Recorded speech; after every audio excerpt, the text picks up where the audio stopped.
Bonjour et bienvenue à cet épisode de La Grande Idée, une série web où je reçois des professionnels de l'industrie pour parler marketing, stratégie, publicité et nouvelles technologies. J'espère que vous avez votre tasse de café apportée parce que aujourd'hui on va plonger dans une conversation avec une figure emblématique de l'industrie.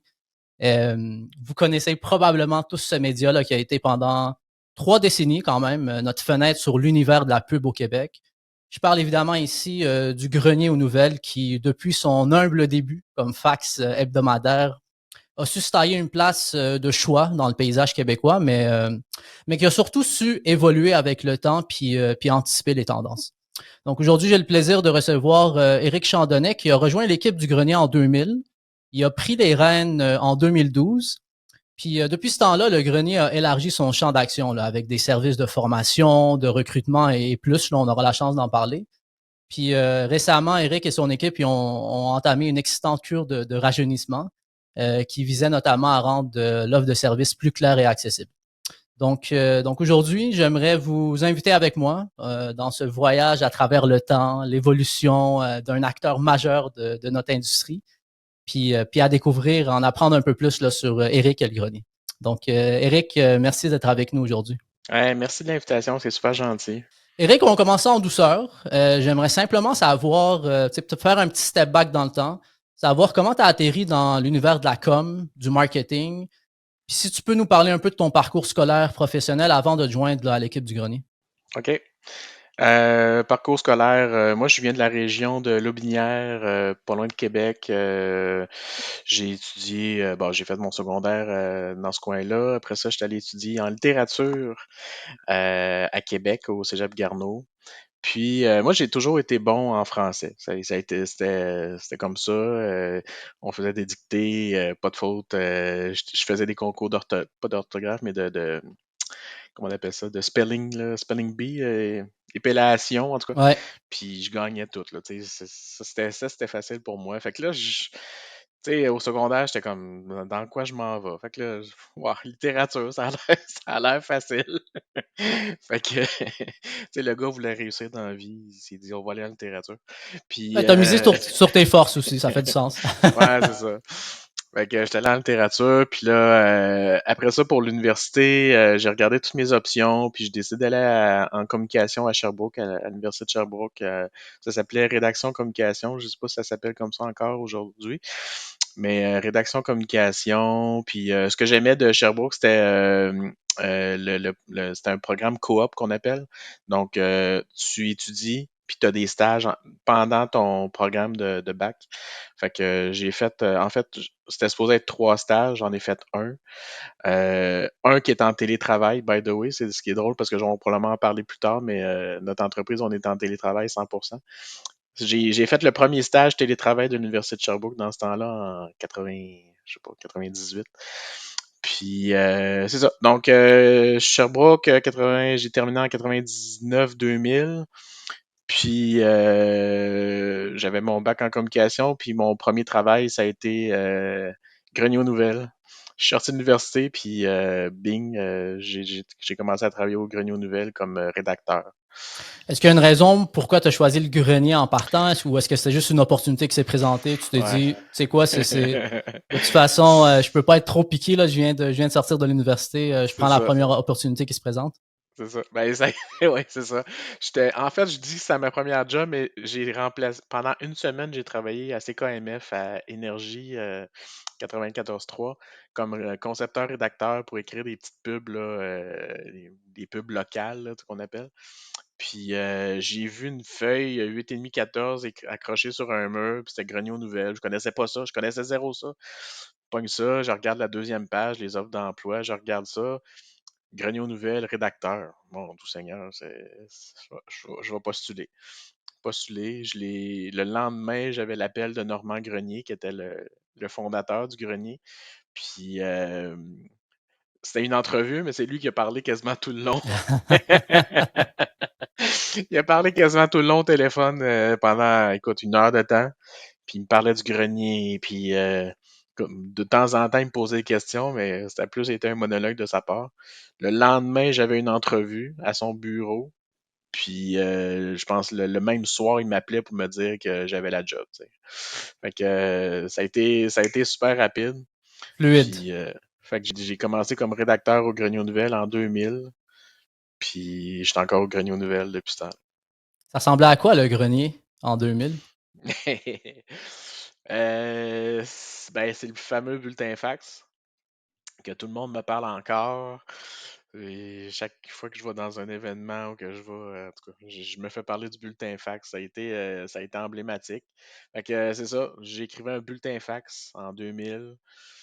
Des petits, je sais pas, les vieux se souviennent, là, les anciens se souviennent, mais un bulletin fax de 8,5-14, 3 pages ou 4 pages, des petits textes, mais c'était right to the point, là, tu sais, telle agence vient de gagner tel compte, le budget, telle personne est rendue dans telle agence. C'était des petits textes, mais tu sais, c'était vraiment, comme on dit, right to the point, là, c'est ça que Norman me disait de va à l'essentiel, écris pas rien qui, qui est pas essentiel. Quasiment un Fait format que, Twitter, là, 144 caractères. c'était ça. C'était lent, ouais, c'est ça. On peut dire ça. Fait que, ouais. Puis, c'était envoyé chaque lundi par fax. Moi, j'étais arrivé en 2000, là, puis j'étais comme, hey, on peut pas envoyer ça par fax, normalement, ça n'a pas de sens. Puis là, il me dit, non, ça pogne, mon gars, t'as pas idée. Puis moi, le lundi, parce que nous, on envoyait ça la fin de semaine. Puis le lundi, j'étais au bureau, puis on recevait des appels, là. T'as pas idée comment on recevait des appels pour, hey, ça a mal imprimé, tu peux-tu me le renvoyer? Ou le papier était tout croche, ça a mal sorti. Je passais ma journée au téléphone à prendre des appels, puis à renvoyer des bulletins, ça avait aucun sens. Là. Toute une Fait que, gestion. non, la notoriété du grenier elle a toujours été bonne, mais tu sais, là, c'était fou, là. Le bulletin fax était lu. C'était quand même assez incroyable. Puis c'était beaucoup des agences de pub. Tu sais, toutes les agences de pub du Québec étaient abonnées, clairement. Les boîtes de prod, tout ce qui avait rapport au milieu de la pub, là, ils étaient tous abonnés, puis il fallait qu'ils le reçoivent. Là. Puis, est-ce que commencé à un moment donné à avoir un peu un clash de mentalité, nouvelle génération, ancienne génération? Comment ces discussions-là ont eu lieu? Puis quel impact a eu justement sur le virage éventuel? Ah oui, c'est sûr que moi, je confrontais un peu Normand là-dessus. Là. Je disais, écoute, là, c'est beau le bulletin fax. Le bulletin fax, je voyais que ça fonctionnait. Fait que c'est correct. Mais le site web, il faut se souvenir aussi, là, on avait un site web dans ce temps-là, mais c'était un site web vitrine. C'était juste comme qui est le Grenier aux Nouvelles. C'était un site web brun. C'était la thématique aussi de café, là, parce qu'on s'appelait Grenier Espresso. Il y avait une infolette qui était envoyée une fois par. Écoute, là, ma mémoire. Mais c'était pas beau. Puis tu sais, on était un média, mais c'était un site web vitrine. Fait que il n'y avait rien pas de mise à jour, pas rien. Les offres d'emploi, oublie ça, il n'y en avait pas. Fait que, en tout cas, ça marchait pas. Fait que là, j'écoute, il faut investir là.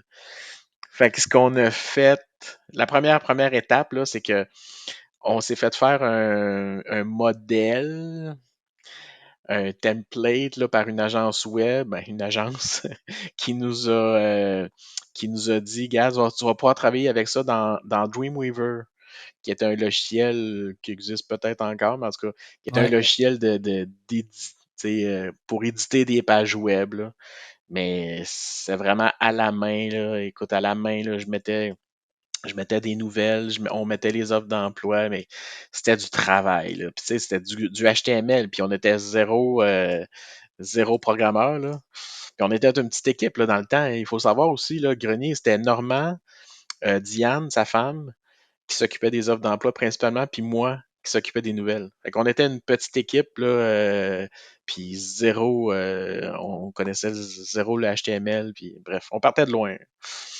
Il n'y avait pas Fait de que, Wix, puis de Squarespace, puis non, de. Je non, sais non, pas non, si non. WordPress existait dans le temps, là, mais effectivement, Je sais pas, en c'était pas 2000, aussi 2000. user-friendly qu'aujourd'hui. Non, non, c'était Dreamweaver. Débrouillez-vous avec ça. Fait que, on s'est débrouillé pendant une couple d'années avec ça. Puis bon, ben plus tard, je sais pas, là, je suis mauvais dans les dates, là, mais tu sais, 2000, je sais pas moi, 2007, 2008, 2009. Là, je sais qu'on a commencé, on s'est fait faire un site web vraiment sur mesure avec un admin, là, un CMS euh, juste pour nous autres. Puis là, là on commençait à rentrer dans les ligues majeures. Là. Fait que là, ça avait de l'allure. Mais ça a pris, c'est ça, ça a pris comme un 8, 9, 10 ans là, avant que on puisse dire ça avait de l'allure notre site web. Quand même. Puis toi, ton rôle, comment a évolué au fil des ans? Tu es rentré en 2000 comme rédacteur. Est-ce que tu as maintenu ce rôle-là pendant les 10-12 années ou est-ce que ton rôle a commencé à changer au fil du temps? J'ai toujours été rédacteur de 2000 à 2012 jusqu'à l'achat. Là, j'ai été rédacteur du Grenier aux Nouvelles. Ce qui est arrivé, puis c'est une mauvaise nouvelle, là, c'est que Normand Grenier a fait un ACV en 2011. Puis là, en 2011, écoute, ben, sa femme qui travaillait, ben là, a commencé à s'occuper de lui parce que il a fait un ACV, mais je veux dire, il était vivant. Puis c'est juste que là, il avait perdu l'usage de la parole ou à peu près là, à 90%. Il fallait qu'il se repose, il fallait qu'il fasse des exercices, bref. Fait que Normand et Diane ont quitté l'entreprise. Fait que là, je m'occupais et des offres d'emploi et des nouvelles. Là, ça avait aucun sens. Là. Je travaillais comme un fou. Puis c'était prévu que j'achète le grenier, mais peut-être pas en 2012. Tu sais, c'est arrivé peut-être une couple d'années plus tôt que prévu. Je suivais des cours d'entrepreneuriat, tout ça, mais tu sais, c'était plus à moyen terme. Puis là, ben pouf, ACV, ça a pris une coupe, ben peut-être 10 mois, puis 10-12 mois, on va dire. Puis là, on a fait on a fait la vente, là. Donc, j'ai acheté l'entreprise. Puis, ils ont été super corrects avec moi. Ils m'ont financé. Tu sais, ils m'ont vraiment aidé pour que je reprenne. Ils me faisaient totalement confiance. Puis, c'est ça, ils m'ont financé. Puis, j'ai repris l'entreprise. Fait que, ouais, c'est ça. C'est de même que ça fonctionne. Puis la fibre entrepreneuriale, est-ce que c'est quelque chose que tu as toujours eu? Est-ce que c'est quelque chose que tu as découvert au fil du temps? Est-ce que tu as des parents de la famille entrepreneurs? Tu sais, ça vient de où? Parce que c'est quand même deux mondes complètement différents, là. J'avais-tu la fibre entrepreneur? Je sais pas. Je sais pas. Je pense pas. Mon père a toujours eu des petits commerces, là, tu sais, un restaurant, un hôtel, une auberge. Ça m'a-tu influencé peut-être? Cela dit, je voyais surtout le potentiel du grenier. Tu sais, quand j'étais rédacteur, je me disais tout le temps, hey, si j'étais le boss, tu sais, je ferais ça. Puis, écrime, il me semble que, tu sais, Normand, je veux dire, il vieillissait, puis là, c'est rien pour y enlever, mais puis je ferais probablement pareil, là. Tu sais, il pressait le citron à la fin, là. Fait que, il profitait de ses dernières années de vie active, puis, fait que, puis c'est correct, là, je ferais totalement pareil. Fait que, mais moi, j'étais là, il me semble que j'investirais dans tu sais, dans telle technologie ou il me semble que je partirais de tel service, puis, fait que c'est ça. Fait que là, quand j'ai acheté, là, je voyais tout le potentiel, l'opportunité là, qui s'ouvrait, là. Fait que c'est pour ça que, tu sais, c'est pour ça que j'étais prêt à acheter l'entreprise. Puis c'est difficile de parler de tout ce parcours-là, puis de l'histoire du grenier, sans parler justement de Normand Grenier, là. Mm. Dis-moi, quel genre de leader est-ce que c'était, puis surtout quel impact il y a eu là, sur ta carrière puis ton évolution? Ah, Normand, c'était vraiment quelqu'un de bien. Une machine de réseautage. Tout le monde connaît Normand parce qu'on le voyait dans tous les événements. C'était drôle parce qu'il y avait toujours, souvent, surtout dans les dernières années, il y avait toujours un veston, c'était le même veston carotté de rouge et noir. On le reconnaissait. Il y avait toujours son appareil photo. C'était une machine de réseautage. Il était dans tous les événements. Mais au-delà de ça, c'est un homme hyper généreux euh, de ses conseils. Aujourd'hui, là, 2023, là, j'applique encore de ses conseils. Tu sais, lui, c'était bon, c'était l'éditeur du Grenier aux Nouvelles, puis entre autres, il me disait tout le temps, dans le doute, abstiens-toi. Là. Tu sais, dans le sens que la Terre va continuer de rouler même si on n'a pas tel scoop ou, tu sais, il y a personne qui va mourir, là. Moi, je le dis ça à ma gang très souvent, là. Genre, il y a personne qui attend ça. Euh, gars, on n'est pas sûr de notre shot, on s'abstient. Tu sais, on est un média, au grenier, on est un média de business, là, tu sais, c'est hyper niché, là, notre industrie, là. Il n'y a personne qui va mourir si on n'a pas tel scoop ou si on n'a pas telle nouvelle à telle heure. Il n'y a personne, je veux dire, à part quel... Il n'y a personne qui attend ça, là. Fait que si on était le Journal de Montréal, la presse, le devoir, je dis pas, là, mais là, on est un média de niche. On est là pour promouvoir l'industrie. On n'est pas là pour dénigrer l'industrie. Fait que, écoute, on va en parler quand ça va être confirmé, là. À part ça, tu sais, c'est un gars, ben c'est ça, tout le monde le connaissait. Fait que, il y avait ses entrées partout. Il fallait le connaître pour vraiment apprécier l'homme, là. C'était tout un monsieur, puis ça reste encore mon mentor. Je veux dire, ça a été mon mentor tout le temps que j'ai été avec lui. Puis j'applique encore un peu sa philosophie encore aujourd'hui. En tout cas, c'est une figure qui a laissé certainement sa marque Ouais, là, ouais. dans l'industrie. Donc, écoute, 2012, tu prends le contrôle de l'entreprise, tu prends les rênes, tu es le président, tu as plein d'idées. Euh, Remets-moi un peu dans l'ambiance là, de ton jour 1, tes émotions, puis surtout ton plan d'action. Là, c'est qu'est-ce Ouais. qu'on fait là? Ben, là, j'achète l'entreprise. On est une petite équipe encore. En fait, j'ai personne. J'ai engagé une rédactrice. Fait que là, moi, je voulais me dégager aussi de la rédaction. Fait que j'ai engagé une rédactrice, j'ai engagé une adjointe administrative, m'aider tout le côté administratif ça là, ça j'étais zéro zéro. Tu sais, je pouvais pas aider l'administration. Je l'avais jamais fait avant, puis fait que on a eu une belle transition aussi avec l'ancienne adjointe administrative qui nous a suivi là, un peu au début. Fait que c'est ça. Fait j'avais une rédactrice, j'avais une adjointe administrative, puis il y avait moi. Fait que ça a roulé comme ça, tranquillement. J'ai engagé Élodie Flumio, qui est encore avec nous aujourd'hui, qui est notre directrice générale. Euh, dans les premières années, ah oui, c'est ça, je me suis. Tu sais, j'avais des décisions à prendre, puis j'étais tout seul. Puis des fois, j'étais comme, ah, j'aimerais ça me faire challenger. Tu sais, j'aimerais ça, là. Fait que là, je me disais, genre, tu sais, je me prends-tu un mentor? Je me prends-tu un. Je m'engage-tu, je sais pas, un coach ou un réseau d'entrepreneurs? Mais un réseau d'entrepreneurs, ils sont pas dedans. Ils sont pas.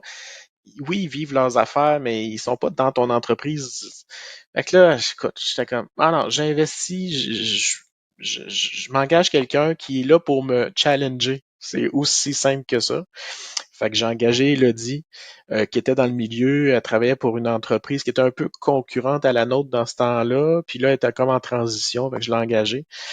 Puis tu vois, elle est directrice générale aujourd'hui, puis je m'en passerai pas.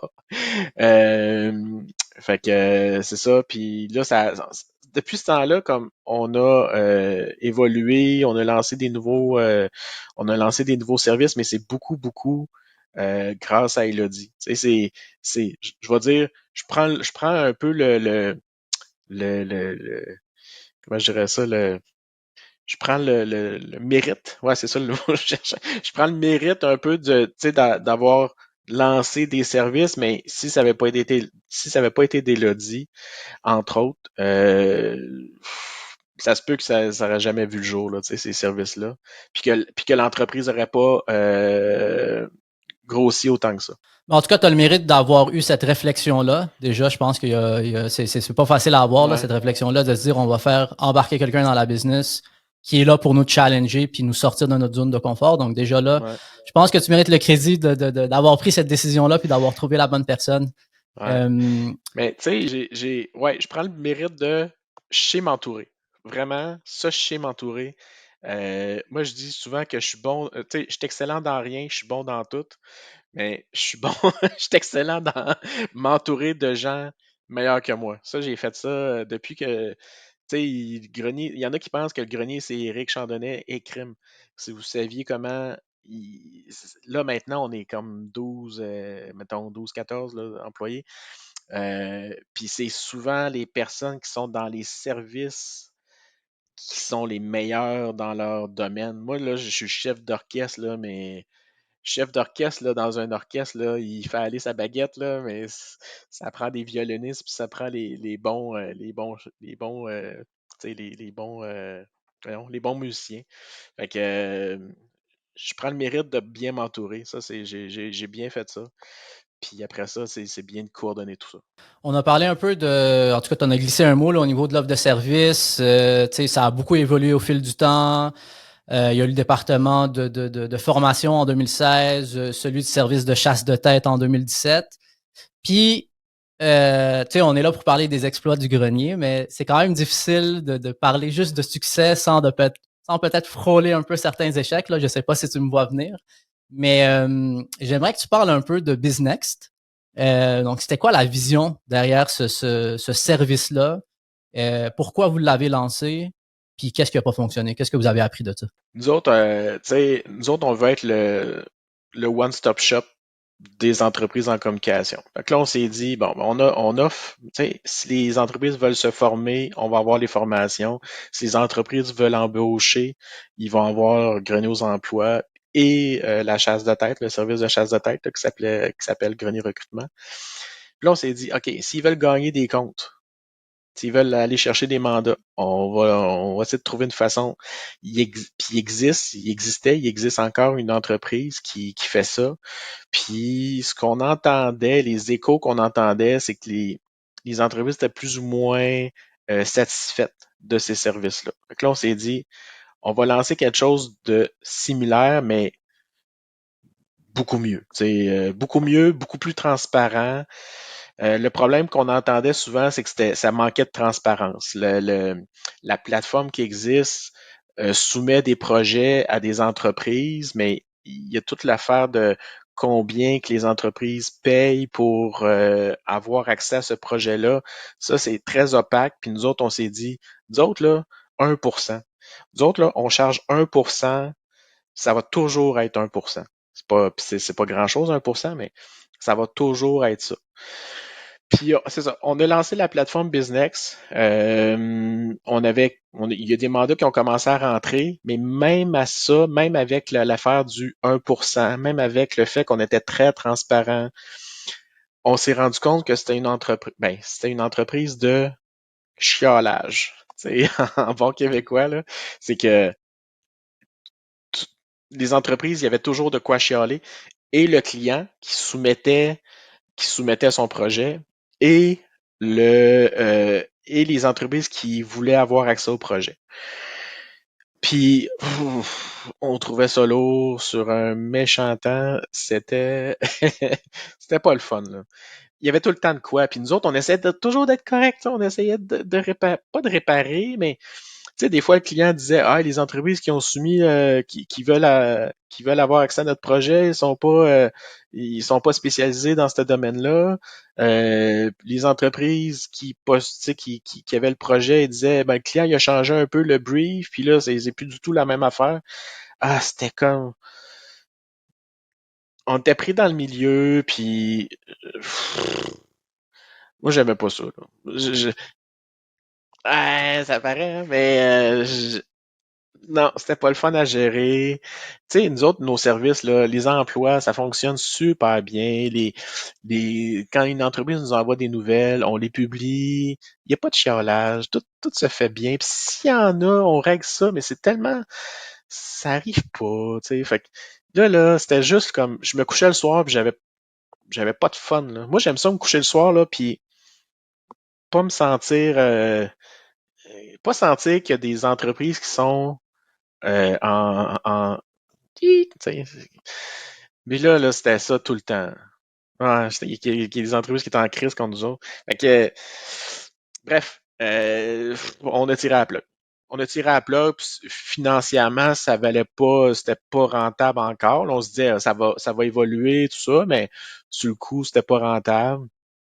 Fait que, on a tiré à plat. Fait que ça a été Moi, ça a été un échec, mais tu sais, je le prends comme un gros apprentissage. Tu sais, ça a été un gros apprentissage qui a coûté des gros sous, mais c'est correct, ça fait partie de la game, là. Les autres services, tu sais, nos autres services ont quand même bien fonctionné du premier coup. On s'est planté là-dessus, c'est correct, ça fait partie de la game. Ben, de toute façon, il n'y a pas une entreprise là, qui se plante pas. Puis que, de toute façon, si tu te plantes pas, ça veut dire que peut-être tu n'es pas assez aussi ambitieux puis tu prends pas assez de risques. Eric, on passe au segment de la grande idée. Vous auriez pu faire une tonne de choses là, pour votre 30e anniversaire, mais vous avez décidé d'y aller avec une cure de rajeunissement. Je suis curieux de savoir là, qu'est-ce qui a motivé cette décision-là, puis c'était quoi l'objectif derrière la démarche? Euh, Qu'est-ce qui a motivé? C'est que, tu sais, avec la diversification de nos services, tu sais, on est rendu avec, ben c'est ça, tu sais, emploi, nouvelles, formation, chasse de tête. Là, on commence à se diversifier, mais ce qu'on se rendait compte, c'est que nos clients et futurs clients, tu sais, on faisait des sondages, ça, puis on se rendait compte que nos clients connaissaient un, deux services, mais pas l'ensemble de nos services.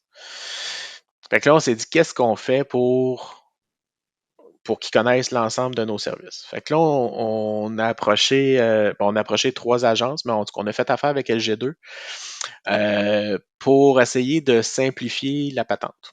C'est aussi simple que ça. Puis, fait que c'est ça. Ils nous ont Est-ce que c'était proposé, ça là. le brief, Eric? Simplifier la patente? Ouais.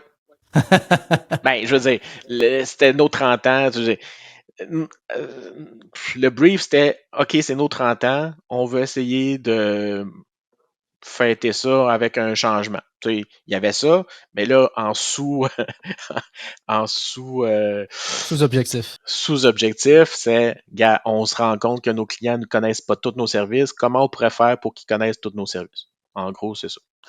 Puis Fait que, comment ça s'est passé avec LG2, le processus? super bien. Ça a vraiment bien été. On s'est payé, tu sais, LG2, c'est pour mal, tu sais, dans les deux, trois grosses agences au Québec, là. On s'est payé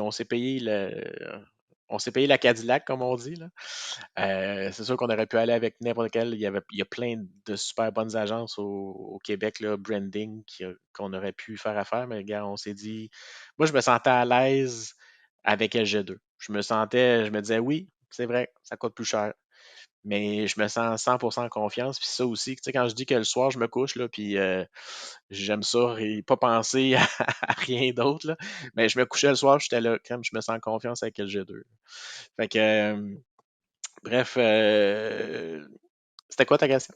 Puis je lisais, non, non, j'étais juste curieux sur le processus de comment ça s'est passé, mais je lisais Ouais, aussi que LG2 a fait beaucoup un processus d'entrevue avec ouais. des clients. Puis je suis curieux de savoir, tu sais, qu'est-ce qui en est ressorti de ces entrevues-là, puis est-ce qu'il y avait des, tu sais, des grosses découvertes ou des aha moments qui sont sortis? Ouais, gros, ils ont fait des entrevues avec des clients, avec des partenaires, tu sais, puis nos employés. Ils ont demandé à nos employés c'était quoi leur vision du grenier, qu'est-ce que les employés aimeraient qu'on fasse. En tout cas, gros processus. Moi, je pensais pas que quand on rentrait là-dedans, c'était vraiment un si gros processus que ça, mais bref. Puis il en est sorti des belles choses. Euh, qu'on avait, ben, tu sais, que le grenier avait sa place, mais que le grenier pouvait même prendre plus de place dans l'industrie des communications. Il faut savoir qu'InfoPresse, tu sais, avant InfoPresse était emmenait large, là, on va se le dire, là, Grenier, on était deuxième, là. On était deuxième, mais on était bien correct avec ça. InfoPresse avait ses, tu sais, bon, le magazine, ses conférences, tu sais, il était partout. Il y avait ses galas, puis tout ça. Puis on était deuxième, puis c'était bien correct. Puis InfoPresse a décidé de se concentrer juste dans les formations. Ça nous laissait toute la place qu'on voulait prendre, puis on l'a pris. On- C'est un beau cadeau, mais je veux dire, je comprends. C'est parce que, je- puis remarque, là, tu sais, je suis pas dans les souliers d'Arnaud Granata, là, mais je, je pense que je comprends un peu son move. Euh, puis, mais nous autres, on voulait aller dans la diversification de toute façon. Lui, il a décidé de se spécialiser, puis nous autres, c'était de se diversifier. Fait que, on a pris la place qui nous laissait. Non, c'est ça. On a lancé, c'est là qu'on a lancé, on a commencé à accélérer aussi nos services. On a accéléré comment je dirais ça, le lancement de nos services. C'est toutes des choses qui étaient prévues, mais ça a commencé à accélérer à ce moment-là. Puis là, aujourd'hui, le grenier, c'est deux grands pôles, Ouais, le pôle nouvelle et le pôle talent. c'est ça. Ben, c'est ça qui est sorti un peu de l'exercice avec SG2. Grenier aux nouvelles. Donc, Grenier aux nouvelles, c'est le magazine, c'est les infolettres. Puis le site web, là, évidemment. Puis Grenier au talent, qui est emploi, qui est bien, tu sais, que tout le monde connaît, mais aussi formation et la chasse de tête. Parce que, tu sais, c'est ça aussi qui arrivait, c'est que tout le monde connaît Grenier aux emplois, l'affichage d'offres d'emploi sur notre site, mais on a lancé un service de chasse de tête avec le temps. Parce que ce qui est arrivé, ce service de chasse de tête, c'est pas un accident, mais des entreprises nous disaient: Hey, vous connaissez tout le monde, là. Vous connaissez pas là, chargé de compte, là, on est vraiment à la recherche d'un chargé de compte ou tu sais, mettez le nom du poste que vous voulez, là. Puis là, ben ouais, mais là, on sait que telle personne se cherche un nouvel emploi ou on sait que si, tu sais, des fois, on avait un appel, hey, écoute, si tu entends parler d'une entreprise qui cherche un nouveau gestionnaire, moi, je suis disponible, là. Fait que, tu sais, on avait plein d'échos, mais on pouvait pas comme rien faire avec ça, tu sais. Fait qu'on a lancé le service de chasse de tête. En 2000, tu l'as dit, je suis super mauvais dans les dates, là. Je pense 2010, 2017, je crois. 2017, ça se peut, je suis Ouais. hyper mauvais dans les dates, là. Tu le sais plus que moi, je pense. Fait que, on a lancé, c'est là qu'on a lancé le service de chasse de tête. Et on passe encore un peu sous le radar, tu sais, parce que ce service-là fonctionne très bien, puis on se rend compte qu'il est encore un peu méconnu. Parce que les entreprises disent: Ah, ben oui, grenier aux emplois, on met nos offres d'emploi chez vous. Puis, oh, oui, je sais. On a un service de chasse de tête aussi. Ah, ouais. Tu sais. Puis c'est vrai, moi, je suis client du grenier depuis quand même plusieurs années. Puis effectivement, avant d'avoir fait mes recherches là, pour Ouais, l'entrevue d'aujourd'hui, ouais. le service de chasse de tête, je le connaissais pas. C'est ça. Puis il fonctionne quand même bien parce que nos clients qui font affaire avec nous depuis quelques temps, ben, ils reviennent. Fait que nous, notre service de chasse de tête fonctionne bien. Puis en plus, il n'est pas super connu. Fait que, tu sais, le potentiel, Une il grosse est opportunité. énorme, tu sais. C'est ça. Puis le fait de se diversifier, c'est ça qui arrive aussi. Mais ça vient avec ça. C'est le désavantage de ne pas être connu. Tu sais, cordonnier mal chaussé, là, c'est Ouais. que on n'a pas être en communication, là, on a peut-être un peu de misère à faire connaître nos services. Fait que c'est toujours de parler à nos clients, nos futurs clients, infolettes, site web, la pub. Fait que ça fait partie de ça. Deuxième désavantage, ben, c'est pas un ouais, deuxième désavantage, c'est que plus tu te diversifies, plus tu as des concurrents. Parce qu'avant, c'est le fun, tu sais, on avait InfoPresse, mettons, Isarta, bon.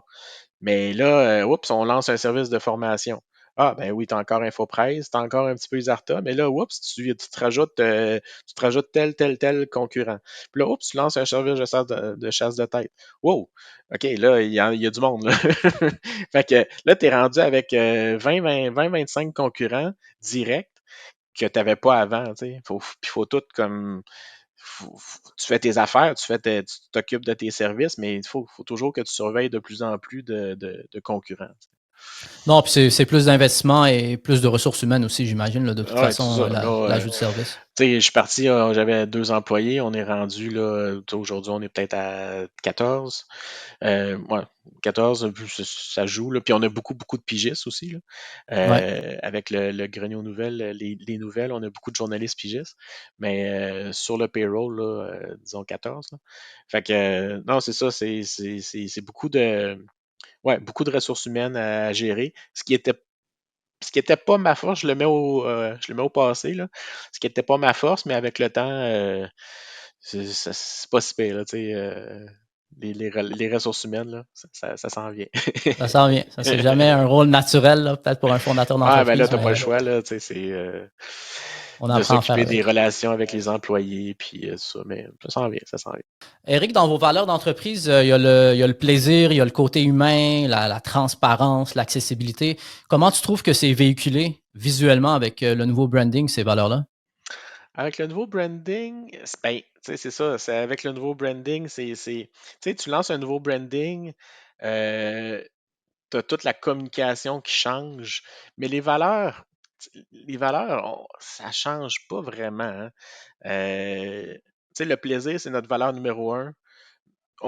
C'est beaucoup à l'interne. Le plaisir, c'est qu'on veut que la gang qui travaille pour nous ait du fun. Tu sais, je l'ai dit, on est en 100% télétravail, hein. Nous autres, on n'a pas de bureau fixe, mais ça reste qu'à l'interne, on a un chat. Tu sais, on fonctionne beaucoup par le chat, puis la vidéo. Puis on a du gros fun à travailler, là. On se prend plus ou moins au sérieux, tu sais, puis ça, je l'ai dit avec la gang de G2. Il faut pas oublier qu'on est le média de l'industrie qui sauve pas des vies. Fait que tu sais, imagine comment on n'est pas important. Fait que non, non, on a du fun. De là à dire que notre nouveau branding, on met ça de plus en plus de l'avant. Peut-être pas la meilleure réponse que je vais te dire, mais je pense pas qu'on ait fait ça pour nos valeurs. Non, c'est vraiment plus là, on veut les garder, puis on veut les faire vivre à l'interne, puis avec nos clients actuels. En tout cas, j'invite tout le monde, là, s'il y a des personnes qui ne l'ont pas encore vu, d'aller visiter un peu le site web du grenier. Mm. L'iconographie est super belle, la nouvelle typo, les couleurs. Donc, c'est un super beau travail qui a été fait. Éric, on arrive presque à la fin là, de cette entrevue. Je serais curieux de savoir, tu sais, dans l'espace médiatique en ce moment, c'est quoi les ambitions du grenier? Où est-ce qu'on veut s'en aller? Qu'est-ce Mm. qu'on veut faire dans les mois, les années à venir? Ouais. C'est un scoop peut-être? Ouais, c'est plat, j'aurais pas de scoop pour toi, mais tu sais, tu l'as dit au début, on s'est adapté avec le temps, puis c'est notre, tu sais, on veut continuer à s'adapter, puis ça va vite, là, tu sais, les changements en communication, là, toute l'intelligence artificielle, entre autres, l'intelligence artificielle, on veut, nous, à l'interne, utiliser l'intelligence artificielle pour nous aider, tu sais, admettons pour la rédaction, pour nos meetings. Là, on est en train d'intégrer un nouveau logiciel là, pour l'intelligence artificielle pour nos meetings. Mais ce qu'on veut faire, entre autres, c'est vraiment s'adapter à l'industrie. Toujours mieux, on veut être le one-stop shop des entreprises en communication. Puis pour ça, faut pas se laisser dépasser. Fait que nous autres, on est à l'écoute des entreprises. Si les entreprises veulent qu'on offre un service, souvent c'est ça qui arrive. Hein, tu sais, je parlais de comment ça a parti Grenier, le service de chasse de tête, mais c'est un peu tout le temps comme ça. Hey, pourquoi vous faites pas ça? Puis là, je suis comme, ouais, c'est pas fou. Tu sais. Puis là, on y réfléchit, puis on part la machine. Tu sais. Fait que, on a dans nos plans un nouveau service qui va probablement être lancé dans la prochaine année, mais évidemment, je peux pas en parler. Mais ça va être un, mais ça va être On se rejasera de ça. On se on se rejasera de ça. rejasera, ça va me faire plaisir. Ouais. Mais non, c'est ça. Notre but premier, c'est de s'adapter à l'industrie qui change à un rythme assez intense. Mais en tout cas, vous avez fait ça avec brio. Fait que félicitations. Puis écoute, un grand merci là, pour ta présence, ton partage, ces belles histoires-là, l'évolution du grenier, ça a été super intéressant. Puis évidemment, on a hâte de suivre l'évolution pour cette quatrième décennie là, qui s'entame. Hey, merci à toi, merci de l'invitation, c'est super gentil. Merci.